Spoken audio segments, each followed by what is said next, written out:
আয়াত ৬৮ ইন্না আউলান নাসি বিইব্রাহিমা লাল্লাযীনা اتبعوه وهذا النبي والذين آمنوا والله ولي المؤمنين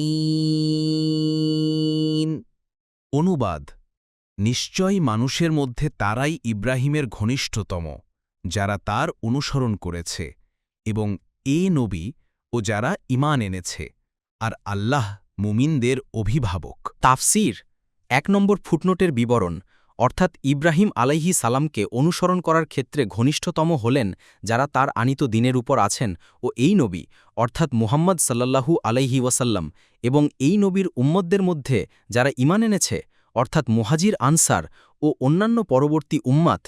রাসূলুল্লাহ সাল্লাল্লাহু আলাইহি ওয়াসাল্লাম বলেছেন, প্রত্যেক নবীরই নবীদের মধ্য থেকে কিছু অভিভাবক থাকেন।